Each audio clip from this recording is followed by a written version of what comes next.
Good afternoon. My name is Mike Kane, also with Plug in America. And let's see, my wife and I have been driving electric cars for about 10 years, and our college-age son as well now. We started with a Chevrolet S10 electric. That was the truck version of the EV1 that they made about 1,000 of, and there are still some floating around on the road here in Southern California. We have also one of these little neighborhood electric vehicles. They're effectively golf carts with seat belts that you can drive on the road. And for the last 8 years, our primary vehicle has been the Toyota RAV4 electric. So we've got significant experience with these. In every case, we've got chargers for these vehicles. The one for the Chevrolet was the large paddle inductive that I installed myself. Enid's company did the small paddle inductive that we still are using for the RAV4 electric. I look at this, and as an organization, we've been saying, for the last 6 years to the industry, just get the vehicles in the showrooms, and people will get to you, they'll figure out how to buy them, and the problems will resolve themselves. I still think that's largely true.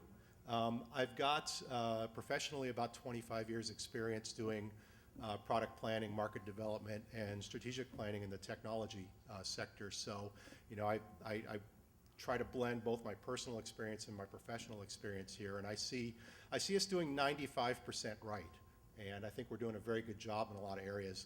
But I also see 5% where we need improvement, and I'm going to talk briefly about that because I think that's the area as an industry we really need to think about. One of the areas I see that still hasn't caught up, interestingly, I don't know, is there anybody here from the press? Is the press. And the press they can't seem to get this in a lot of senses. This week, the Wall Street Journal did a big series of articles, and unfortunately, while a lot of it was pretty spot on, some of it was factually incorrect. And the parts, interestingly, that for the Wall Street Journal, the parts were factually incorrect, cited sources like various sources and multiple experts and things where they obviously didn't cite a specific source. I think this has become the norm for our press, and we really need to figure out, it's a bigger problem in the electric vehicle industry, but we really need to figure out how to get past this.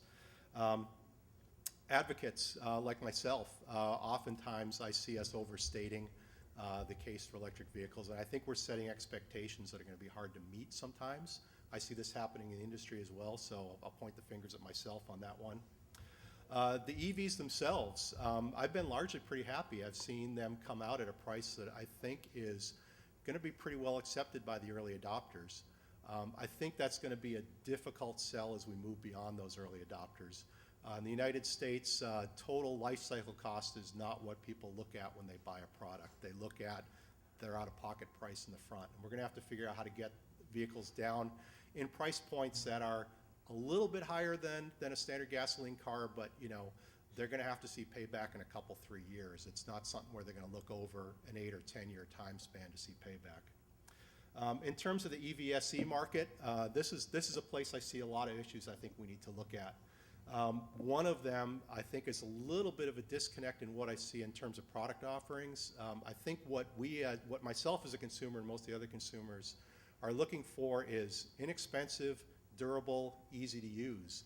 A lot of what I see coming out of the industry is sophisticated, cool industrial design, high level of features, smart grid interfaces. I think that's interesting in the long term, but I think it's going to create a bit of a barrier to entry for people that are looking for cheap and easy to use.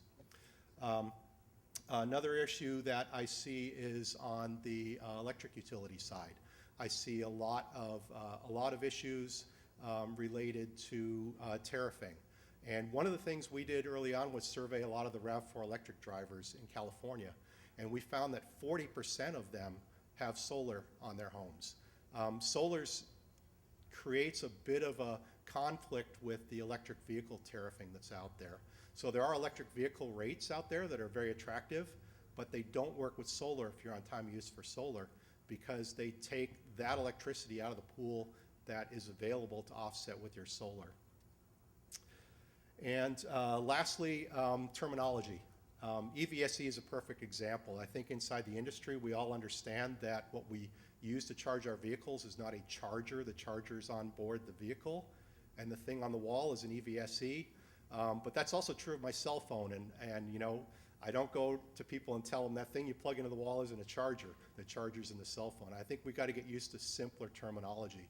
We as an organization are talking about an effort to standardize on the term J connector instead of J1772, which is a bit of a mouthful.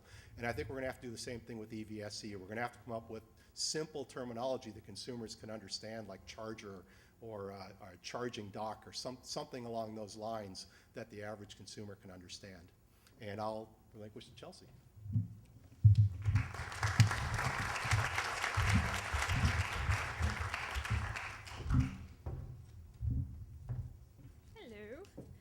I'm Chelsea Sexton. I feel a little bit like I should be at a 12-step meeting because I'm the only one up here that has never had an electric car of my own.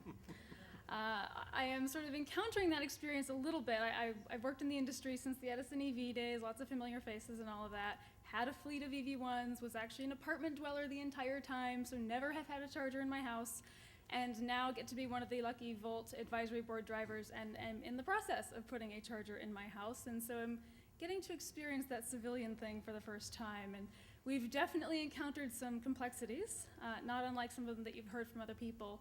But the one thing it does do is validate everything that I have known from working with thousands and thousands of customers. And that is, this is all as complex as everybody says, and that's okay. And truly, if we approach it right, people will be thrilled to be a part of it.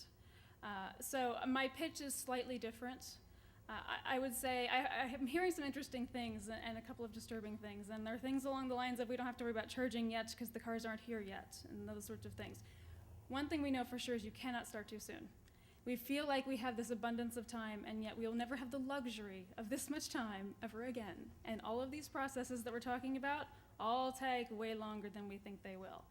That said, there are some really valuable communities to draw upon, and some perspectives that I think are missing in many of these conversations.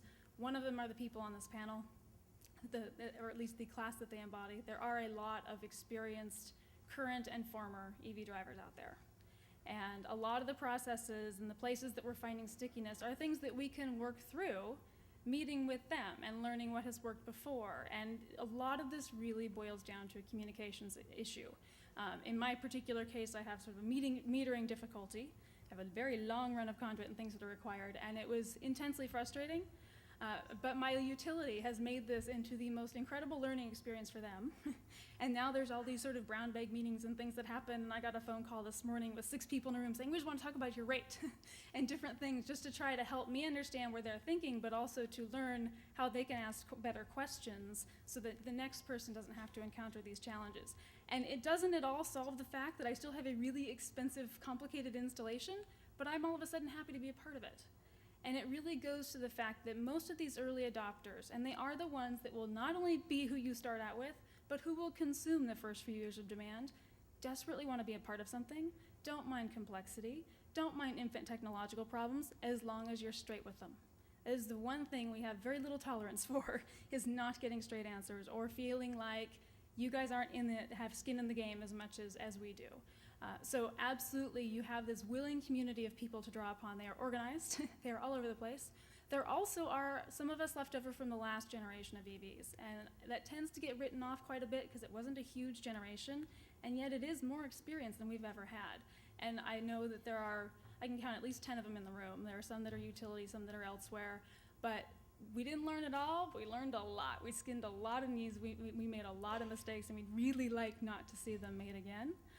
But I also think we have to think of this from the non-EV adopters perspective. And as we're approaching this, really keep some of the stories in mind. You know, we're talking about putting in a lot of public infrastructure. There is some public sensitivity around that, especially when it's tax dollar funded, about putting too much infrastructure before there are cars and some of those sorts of issues, and certainly around even some of the privileges that EV drivers get and rate basing for EV infrastructure and those sorts of things.